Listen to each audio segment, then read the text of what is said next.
আয়াতের তাফসীর করতে গিয়ে তিনি বলতেছেন এই আয়াতের মধ্যে আমার নবীজির আল্লাহ পাক রব্বুল আলামিন 5টা গুণ বর্ণনা করেছেন। বলুন সুবহানাল্লাহ।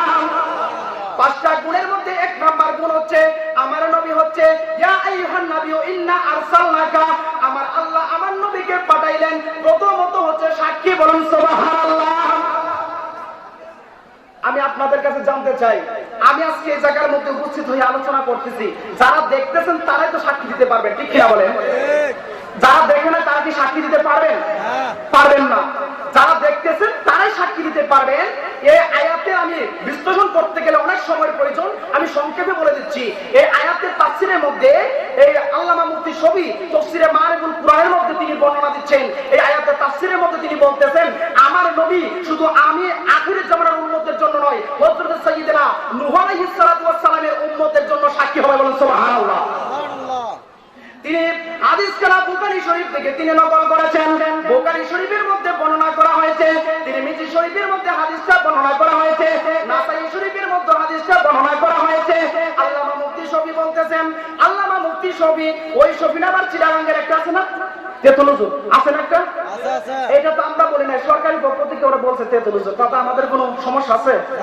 আমরা বলে দোষ হয়ে যায়। হুজুর কি বলেন? আমরা তেতুল বলে দোষ হয়ে যায়, সরকারি পক্ষ থেকে তেতুল বলছে। কারণ হচ্ছে কি এই তেতুলটা কি করছে, মা বোনদেরকে তেতুলের সঙ্গে তুলনা করছে। তোর তো মেয়ে আছে, তোর তো স্ত্রী আছে, ঠিক কিনা বলেন? কম বক্তের দল নিজের মেয়ের তেতুল বলছে, এর মধ্যে কম বক্তার হইতে পারে? যদি ভুল বলে পড়ো আমি ভুল বলতেছি। এই মুফতি শফি কিতাবের মধ্যে বর্ণনা দিচ্ছেন প্রথমত গুণ হচ্ছে আল্লাহর নবী উম্মতে মুহাম্মদের জন্য শুধু সাক্ষী হবেন না, আল্লাহর নবীকে হাশরের ময়দানে হযরত নূহ আলাইহিস সালাতু ওয়াস সালামের উম্মতদেরকে একত্রিত করে তাদেরকে বলা হবে ও নূহ নবীর উম্মতেরা, তোমাদের কাছে কি নূহ আলাইহিস সালাম ইসলামের দাওয়াত প্রচার করছিল কিনা? বলুন না সুবহানাল্লাহ। নূহ আলাইহিস সালামের কাছে যখন এই কথা বলা হবে, নূহ আলাইহিস সালামের উম্মতের কাছে যখন এই কথা বলা হবে, হযরত নূহ আলাইহিস সালামের উম্মতরা বলবে আমাদের কাছে নূহ নবী ইসলাম প্রচার করে নাই। বলুন না নাউযুবিল্লাহ। তখন নূহ আলাইহিস সালাম বলবে আল্লাহ আমি তাদের কাছে ইসলাম প্রচার করেছি, তার দলিল হচ্ছে, তার প্রমাণ হচ্ছে উম্মতে মুহাম্মদী। বলুন সুবহানাল্লাহ। দেখেন নূহ নবীর আকীদা হবে শুধু নবী না, নবীদের উম্মত যারা তারাও সাক্ষী দিতে পারবে তাদের ব্যাপারে। বলুন না সুবহানাল্লাহ। নূহ নবীর আকীদা হচ্ছে শুধু আখিরের জামানার নবী না, নবীর উম্মতেরও সাক্ষী দিবে। তার মানে নবীর উম্মত কারা সাক্ষী দিবে? যারা আল্লাহর ওলি শেখ আমদ শাহ বাবার মতো যারা ঘুমিয়ে আছে, ঠিক কিনা বলেন? হযরত নূহ আলাইহিস সালাম বলবে আল্লাহ আমার ব্যাপারে সাক্ষী দেওয়ার জন্য হযরত মুহাম্মদ মুস্তাফা সাল্লাল্লাহু আলাইহি ওয়াসাল্লামের উম্মতদেরকে আপনি ডাকুন। উম্মতদেরকে ডাকা হবে, আমার নবীর উম্মতদেরকে ডাকা হবে। ডাকার পরে বলা হবে ওনাদেরকে জিজ্ঞেস করেন আমি নূহ আলাইহিস সালাম তাদের ব্যাপারে তাদের কাছে আমি কালেমা দাওয়াত দিয়েছি, আমাদেরকে যখন জিজ্ঞেস করা হবে আমরা বলবো হে দিয়েছিল। নূহ আলাইহিস সালামের উম্মতরা বলবে তাদের তো তখন জন্ম হয় নাই, তারা কিভাবে সাক্ষী দিবে? এই সাক্ষী গ্রহণ করা হবে না। তখন শেষ পর্যন্ত আমাদের নবীকে ডাকা হবে। বলুন সুবহানাল্লাহ। আমার নবী আপনার নবী সরকারে কায়নাত দু জাহানের বাদশা নবীকে ডাকা হবে। আল্লাহর নবী যখন উপস্থিত হয়ে যাবেন আমার নবীকে জিজ্ঞেস করা হবে, আমার নবী বলবেন হে নূহ আলাইহিস সালাম তার উম্মতের মধ্যে সাক্ষ্য দিয়েছে, নূহ আলাইহিস সালাতু ওয়াস সালাম তার উম্মতের মধ্যে সাক্ষী দিয়েছে, তার উম্মতের মধ্যে রিসালাতের বাণী পৌঁছেছে, তার উম্মতের মধ্যে কালেমা দাওয়াত পৌঁছেছে, তার উম্মতের মধ্যে কালেমা দাওয়াত দিয়েছে। এই কথা বলার পরে আমাদের নবীর সাক্ষ্যটা আল্লাহ সঙ্গে সঙ্গে গ্রহণ করে নেবে। বলুন সুবহানাল্লাহ। আমি নবীর পাগল মদিনার পাগল, আমি নবীর পাগল, আমি মদিনার পাগল, আমি নবীর পাগল, আমি মদিনার পাগল।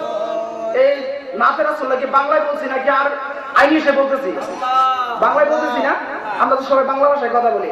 তা বাংলা ভাষা যদি বলি রাসূলের প্রেম মহব্বত নিয়ে, হযরত আউলিয়া کرامের মহব্বত নিয়ে একটু জোরে জোরে পড়লে কি অসুবিধা হয়? অসুবিধা হবে নাকি? নবীজির পাগল বলে শিরক হবে, বেদাত হবে, গুনাহ হবে, ওয়াহাবিরা আসবে না? আসে ওয়াহাবিরা আয়সা কি করবে? এই নাতে রাসূল বলা মানে শানে রিসালাতকে শিক্ষা করা, শানে রিসালাতকে স্বীকার করা, ঠিক কিনা বলেন? শানে রিসালাতকে যারা স্বীকার করবে না, ওহাবীদের কিতাব থেকে দলিলটা দিয়ে যাচ্ছি, ওহাবীদের কিতাব তাফসীরে মারুফুল কোরআন পড়েন, শানে রিসালাতকে যারা স্বীকার করবে না, শানে রিসালাতকে যারা অস্বীকার করবে, ঈমান আনার আগে মানুষ কি থাকে, কালেমা পড়ার আগে মানুষ কি থাকে? আপনারাই বলেন। কালেমা পড়ার আগে বেদিন, তার মানে কাফের মুশরিক। কিতাবের মধ্যে প্রমাণ দিচ্ছে যারা শানে রিসালাতকে শিক্ষা দেবে না, তারা যেমন ভাবে কাফের মুশরিক ছিলেন, কালেমা গ্রহণ করার পরেও তারা সেই রকম ভাবে কাফের থেকে যাবে যারা নবীজির শানে রিসালাত ইয়া রাসূলুল্লাহ সাল্লাল্লাহু আলাইহি ওয়াসাল্লামকে যারা স্বীকার দিবে না, বলুন না সুবহানাল্লাহ। আমাদের কিতাব থেকে দলিল দিতে হবে না। আর সুন্নি জামাতের একখানা কিতাব আছে, অনেক সুন্নি আলেমদের ঘরের মধ্যে আছে, তাফসীরে খানজুল ঈমান ও খাজাইনুল ইরফান, অনেকের ঘরে আছে, অনেকের নাম শুনছেন। এই কিতাবটা লিখেছেন আলা হযরত ফাজিলে বেরলভী মুজাদ্দিদে দ্বীন মিল্লাত, যিনি আহলে সুন্নাত ওয়াল জামাতের একজন নয়নের মনি ছিলেন, আলা হযরত রাহমাতুল্লাহি আলাইহি। তিনি তার কিতাবের মধ্যে বলতেছেন ওয়া রাফা'না লাকা যিকরাক, আল্লাহ পাক রব্বুল আলামিন বলেছেন রাসূল আপনার শানমান আমি আল্লাহ বুলন্দ করে দিয়েছি, ইয়া রাসূলুল্লাহ আপনার শানমান আমি উঁচু করে দিয়েছি। এই খানজুল ঈমান ও খাজাইনুল ইরফান মনে হয় আমার বাবার কাছে মনে হয় আছে, যদি দলিলটা দিতে পারি কিতাবটা এই মুহূর্তে নিয়ে আসেন, আমি খানজুল ঈমান থেকে যদি বাহির করে না দিতে পারি, যারা রাসূলের শানে রিসালাতের বিরুদ্ধে করবে, যারা নবীজির শানে রিসালাতকে সাক্ষী দিবে না, তারা মুশরিক, তারা কাফের, তারা কাফের ঠিক না বলে। এই তাকবীর, আল্লাহু আকবার, রিসালাত, রাসূলুল্লাহ, রিসালাত, রাসূলুল্লাহ, ওই আল্লাহর দুশমনেরা, ওই আল্লাহর দুশমনেরা, এই তাকবীর, আল্লাহু আকবার। কষ্ট পাইছেন? না। কাফের বলছি, কষ্ট পাইছেন? আমি বলছি, আপনারা তো বলেন না, আমার কথার কারণে স্বীকার করছেন, ঠিক কিনা বলেন? প্রমাণ যদি আমি নিয়ে না দিতে পারি, খান যদি এখানে বসে থাকে, আমার কিতাব নিয়ে আসেন, বিশুদ্ধ একটা মসজিদে আছে কিতাব, যার খানজুল ঈমান নিয়ে আসেন, যিনি চতুর্দশ শতকের একজন মুজাদ্দিদ ছিলেন। আলা হযরত কেমন আলা হযরত ছিলেন জানেন? আলা হযরত কেমন আলা হযরত ছিলেন? এখানে আলেম উলামা ইকরামগণ আছেন, যদি ভুল বলে আমাকে বলেন। আলা হযরত তিনার বয়স যখন 4 বছর, তিনি দেখে দেখে পবিত্র কুরআন শরীফ খতম করে দিয়েছেন, বলুন সুবহানাল্লাহ। আরে আলা হযরত কেমন আলা হযরত, যিনার বয়স যখন 8 বছর, আলা হযরত শানে মিলাদুন নবীর উপরে অসংখ্য সাড়ে 300 আলেমের সামনে 2 ঘন্টা পর্যন্ত আলোচনা করেছেন, বলুন সুবহানাল্লাহ। তিনার নাম আলা হযরত, যিনার বয়স 21 বছর। আলা হযরত তিনি আল্লাহর ওলির এক দরবারে যাওয়ার পরে, আওলাদে রাসূলের দরবারে যাওয়ার পরে, আওলাদে রাসূলেরা আলা হযরতকে চুমু দিয়ে আলা হযরতকে মুরিদ করার জন্য তাকে কেরামতি দিয়ে দিয়েছে 13 সিলসিলার উপর, বলুন সুবহানাল্লাহ। তিনার নাম আলা হযরত, যিনার বয়স যখন 13 বছর 8 মাস 10 দিন, ইমাম আলা হযরত রাহমাতুল্লাহি আলাইহিকে সমস্ত আলেমরা একত্রিত হয়ে তিনাকে মুফতি হয়ে গেছেন, মুহাদ্দিস হয়ে গেছেন, মুফাসসির হয়ে গেছেন, এই হিসেবে ফতোয়া দিয়ে উনার মাথা মুবারকের মধ্যে পাগড়ি বেঁধে দিয়েছেন, বলুন না সুবহানাল্লাহ। সুবহানাল্লাহ। 13 বছর বয়সে মুফতি হয়েছে এমন কোন নজির আছে? না। এই ওহাবীরা আয় সামনে দেখি, প্রত্যেকটা ফতোয়া দেশ নবী মাটির নবী। আল্লাহ কোরআনে কইছে 15 জায়গার মধ্যে নবী নূরের নবী, বেয়াদবের বাচ্চারা নবী মাটির নবী, একটা দলিল দিবে, একটা দলিল শুধু। এক বেয়াদবরা কোন জায়গায় নবীর দলিল, নবী যদি মাটির নবী একটা দলিল দিতে পারে, কোন আলেম লাগবে না, মুহাদ্দিস লাগবে না, আমি তোমার আহমদ রেজা সামনে বসে একটা দলিল দিয়ে, ঠিক কিনা বলে? কাউকে বই করে কথা বলার উদ্দেশ্য, কাউকে পড়ুয়া করে কথা বলার উদ্দেশ্য আমার নয়, আবার কাউকে বই করে আমি কথা বলি না। আল্লাহর নবী নূরের নবী, কোরআনের মধ্যে দলিল, হাদিস তো পরের কথা। কোরআনের মধ্যে তো আল্লাহ সরাসরি বলেছেন কাদ জাআকুম মিনাল্লাহি নূরুন ওয়া কিতাবুম মুবিন।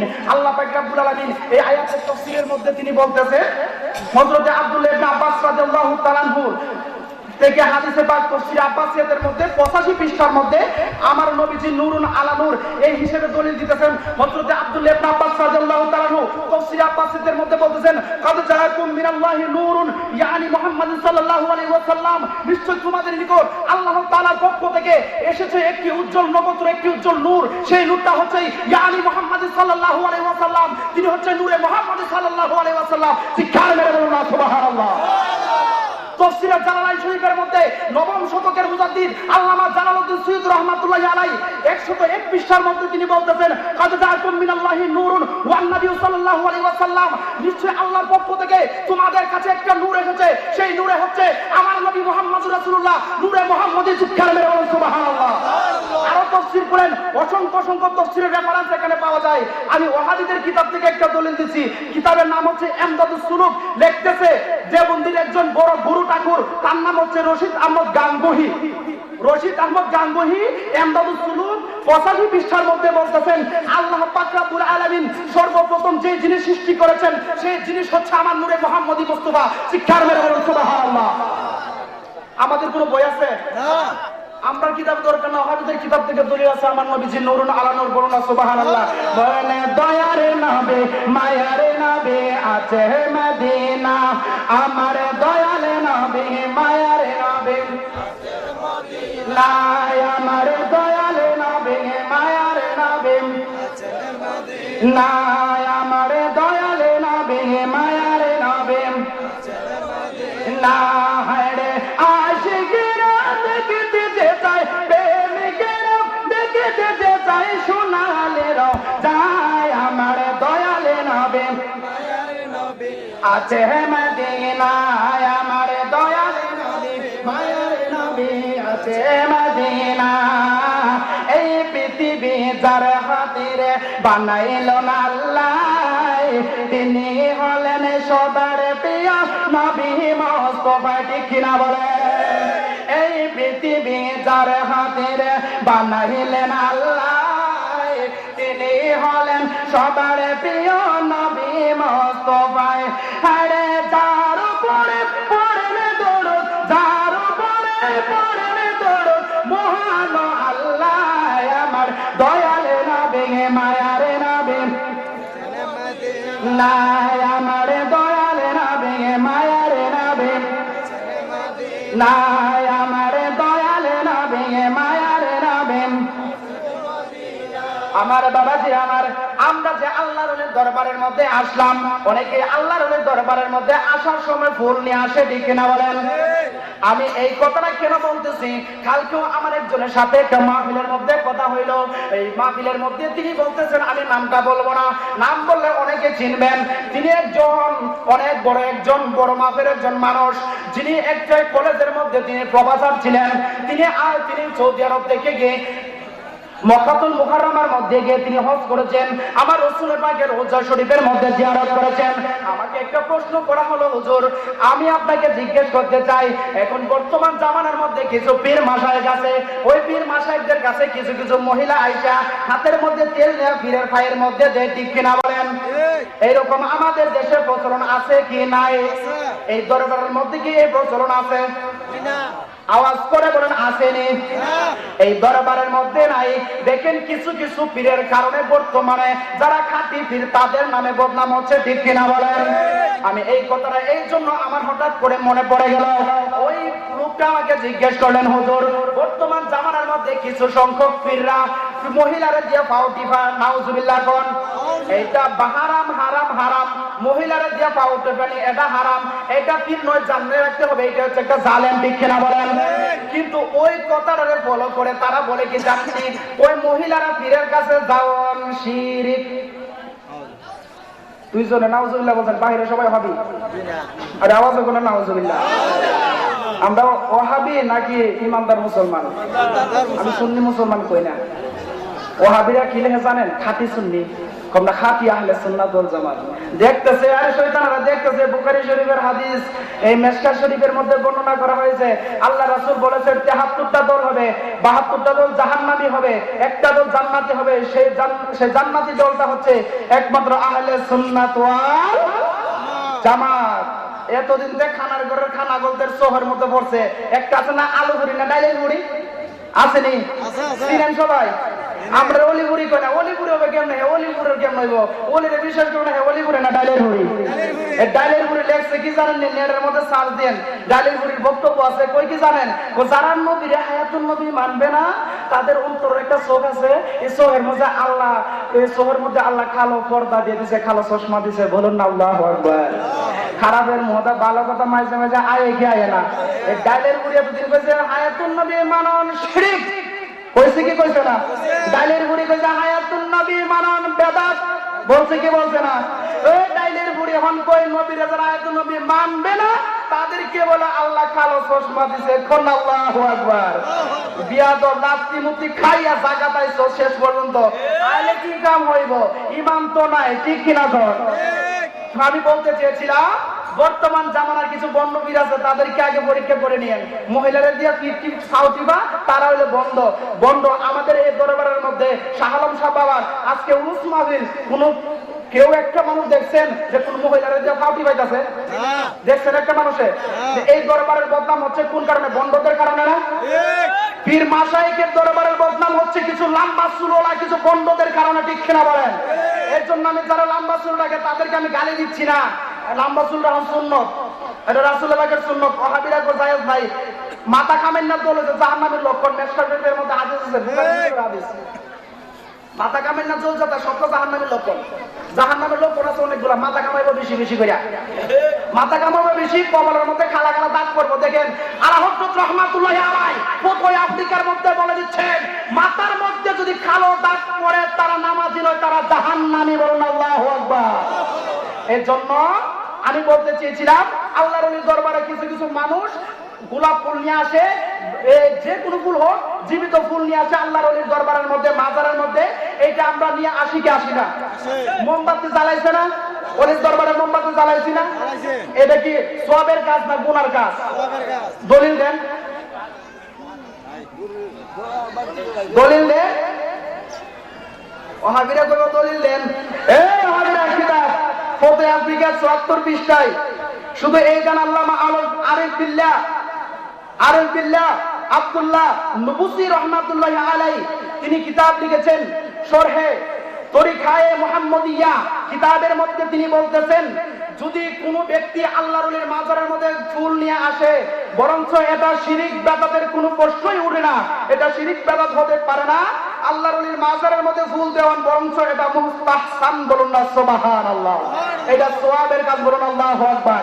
দলিল পাইছেন? নোট করেন ফতোয়া আফ্রিকা, আলা হযরতের লিখিত কিতাব ফতোয়া আফ্রিকা ৭৪ পৃষ্ঠা এবং ৭৫ পৃষ্ঠার মধ্যে দলিল দিচ্ছে আল্লাহর ওলির মাজারের মধ্যে ফুল দেওয়া এটা হচ্ছে সুন্নাহ, এটা হচ্ছে সওয়াবের কাজ। বলুন না সুবহানাল্লাহ। তারপরে আমি বলতে চেয়েছিলাম আল্লাহ পাক রব্বুল আলামিন আমার নবী মুহাম্মদ রাসূলুল্লাহ সাল্লাল্লাহু আলাইহি ওয়াসাল্লামকে নূরুন আলা নূর হিসেবে দুনিয়ার জমিনে প্রেরণ করেছেন, ঠিক কিনা বলেন? আমার নবীকে আল্লাহ গায়বের খবর দেনেওয়ালা হিসেবে দুনিয়ার মধ্যে প্রেরণ করেছেন। আরেকটা জিনিস বাবা আমি বলে যাচ্ছি, আমাদের দেশের মধ্যে আমরা সুন্নি উলামায়ে কেরামগণ নবীজির নাম মুবারক শুনলে আমরা চোখের মধ্যে লাগাই, মুখের মধ্যে চুমুকাই, ঠিক কিনা বলেন? এইটার বিরুদ্ধে অসংখ্য ফতোয়া দেয় তারা। এইটা করুন নাকি শিরিক বেদাত, এইটা করুন নাকি জায়েজ নাই। এইটা করুন জায়েজ আছে কি নাই? আমি সর্বপ্রথম দলিল দিচ্ছি মুসলিম শরীফের মধ্যে সহিহ হাদিস প্রথম খণ্ড ১০২ নম্বর হাদিস ১০২ নম্বর পৃষ্ঠায় হাদিস নাম্বার ৩৮৪ নম্বর হাদিস শাহ ওলিউল্লাহ মুহাদ্দিস দেহলভী রাহমাতুল্লাহি আলাইহি তিনি কিতাবের মধ্যে বর্ণনা দিচ্ছেন। এবং মিশকাত শরীফের মধ্যে প্রথম খণ্ড ১৪০ পৃষ্ঠার মধ্যে, আবু দাউদ শরীফের মধ্যে সহিহ হাদিস প্রথম খণ্ড ৩৫৯ নম্বর পৃষ্ঠার মধ্যে, নাসাই শরীফের মধ্যে দ্বিতীয় খণ্ডের মধ্যে 25 নম্বর পৃষ্ঠায় হাদিস নাম্বার ৬৭৮ নম্বর হাদিস, মাজাহ শরীফের মধ্যে আস-সুনান প্রথম খণ্ড ৮২ পৃষ্ঠার মধ্যে হাদিস নাম্বার ৭১০ নম্বর হাদিস, তাফসীর আহমদের মধ্যে আস-সুনান এই দ্বিতীয় খণ্ডের মধ্যে ১৬৮ পৃষ্ঠার মধ্যে দলিল দিচ্ছেন আল্লামা জালালউদ্দিন সুয়ুতী রাহমাতুল্লাহি আলাইহি জামিউস সগীর প্রথম খণ্ড ৫৫ পৃষ্ঠায় ৭০২ নম্বর হাদিস। তিনি বলতেছেন আল্লাহর নবী হুজুরে পাক সাল্লাল্লাহু আলাইহি ওয়াসাল্লামের নাম মুবারক শোনার সাথে সাথে মুখের মধ্যে চুমু দিয়ে চোখের মধ্যে লাগানো, এইটা বরঞ্চ কোনো শিরিক বাদাতের কোনো আমল নয়। এইটা বরঞ্চ আমার নবীজির মহব্বত নিয়ে যারা করবে তাদের মধ্যে মুস্তাহাব হিসেবে সওয়াব হিসেবে পরিণত হয়ে যাবে। বলুন না সুবহানাল্লাহ। দলিল পাইছেন? হযরত আবু বকর সিদ্দিক রাদিয়াল্লাহু তাআলা আল্লাহর নবীর শ্রেষ্ঠতম একজন সাহাবী, আশারে মুবাশশারাতের মধ্যে ১ নম্বর সাহাবী হযরত আবু বকর সিদ্দিক রাদিয়াল্লাহু তাআলা তিনি বলতেছেন একদিন আযান যখন দিলেন, আযানের মধ্যে হযরত বেলাল রাদিয়াল্লাহু তাআলা যখন আশহাদু আন্না মুহাম্মাদুর রাসূলুল্লাহ এই শব্দটা যখন উচ্চারণ করলেন, আল্লাহর নবী মসজিদে নববী শরীফের মধ্যে তিনি বসে আছেন। আবু বকর সিদ্দিক সামনে বসা। আবু বকর সিদ্দিক যখন আল্লাহর নবীর নাম মুবারক যখন শুনলেন, সঙ্গে সঙ্গে তিনি মুখের মধ্যে চুমু দিয়ে তিনি চোখের মধ্যে লাগাইলেন। বলুন না সুবহানাল্লাহ। এই কথাটা শোনার পরে এই আমলটা দেখার পরে আমার নবী হযরত আবু বকর সিদ্দিককে জিজ্ঞেস করলেন, আবু বকর সিদ্দিককে জিজ্ঞেস করলেন, আবু বকর সিদ্দিক, তুমি কেন এই কাজটা করলা? তুমি কেন মুখের মধ্যে চুমু দিয়ে চোখের মধ্যে কেন লাগাইলা? আমি নবীজির নাম মুবারক শোনার সাথে সাথে আবু বকর সিদ্দিক বলে, ইয়া রাসূলুল্লাহ, ও ইয়া রাসূলুল্লাহ, ইয়া হাবিবাল্লাহ, ও দয়ার নবী, মায়ার নবী, আপনি নবীজির নাম মুবারক যখন আমি আবু বকর সিদ্দিক যখন শুনি, ইয়া রাসূলুল্লাহ, ইয়া হাবিবাল্লাহ, ও দয়ার নবী, মায়ার নবী, আপনি নবীজির নাম মুবারক শোনার সঙ্গে সঙ্গে আমি আবু বকর সিদ্দিক যখন মুখের মধ্যে চুমু দেই, চোখের মধ্যে যখন লাগাই, ইয়া রাসূলুল্লাহ, ইয়া হাবিবাল্লাহ লাগাইলে আমি আবু বকর সিদ্দিকের অন্তরটা বড় শান্ত হয়ে যায়। বলুন সুবহানাল্লাহ। আবু বকর সিদ্দিক যিনি আমার নবীর শ্রেষ্ঠতম সাহাবী, উনাই বলতেছেন আমার অন্তরটা শান্তি হয়ে যায়। আর ওয়াহাবীরা বলে এটা করো নাকি বেদাত। নাউযুবিল্লাহ। তো ওয়াহাবীর কথা মানবেন নাকি আবু বকর সিদ্দিকের কথা মানবেন? তা আমার নবী জিজ্ঞাসা করছে, আমার নবী তো বেদাত কই নাই। আমার নবী বলেন, আবু বকর ওয়াজাবাত লাহু শাফাআতি, তোমার জন্য শাফায়াত করা আমি রাসূলের জন্য ওয়াজিব। বলুন না সুবহানাল্লাহ। অসংখ্য দলিল আছে, সময় স্বল্পতার কারণে আমি বলতে পারলাম না। এই জন্য আপনাদের সামনে যতটুকু আলোচনা করলাম আপনারা আমাকে আপনাদের ছেলের মতো দেখে, আর যারা আমার সমতুল্য ভাই আছেন আপনাদের ছোট ভাইয়ের মতো মনে করে আমাকে ক্ষমার দৃষ্টিতে দেখবেন। এবং মা বোনদেরকে বলতেছি, আপনারা আপনাদের ছেলেদের মতো মনে করে আমাকে ক্ষমার দৃষ্টিতে দেখবেন। বিশেষ করে সর্বপ্রথম আকীদা মজবুত করে নেন, তারপরে আমল করেন। আকীদা নাই, আপনি মাছ ধরতে গেছেন, ডুলার মধ্যে যদি তলা না থাকে মাছ যতই তল থাকবে না, ঠিক কিনা বলেন? ডুলার মধ্যে তলা নাই, মাছ ধরে ধরে তৈতে পারবেন, একটা মাছও থাকবে না। যদি ডুলার মধ্যে তলা থাকে, আমার নবীর উপর যদি ঈমান যদি থাকে, আপনি যত আমল করবেন সঙ্গে সঙ্গে আল্লাহর দরবারে কবুল হয়ে যাবে, ঠিক কিনা বলেন? আমরা সবাই হুসাইনি মুসলমান হিসেবে থাকতে চাই কি চাই না? চাই কি চাই না? আল্লাহর দরবারে গোলাম হয়ে থাকতে চাই কি চাই না? তুই হাত তুলে দেখাবেন।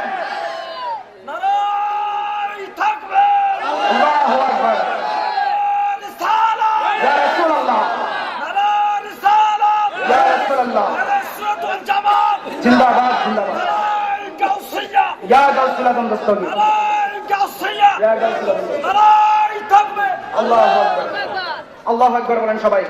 আল্লাহ পাক রব্বুল আলামিন যেন আমাদেরকে ঈমান নিয়ে মরার আগ পর্যন্ত যেন ঈমান নিয়ে মরতে পারি, সেই তৌফিক যেন আল্লাহ পাক দেয় আমাদেরকে। সকলে বলুন আমিন। ওয়া আখিরু দাওয়ানা আলহামদুলিল্লাহি রাব্বিল আলামিন। আসসালামু আলাইকুম ওয়া রাহমাতুল্লাহি ওয়া বারাকাতুহু ওয়া মাগফিরাহ। আলহামদুলিল্লাহ।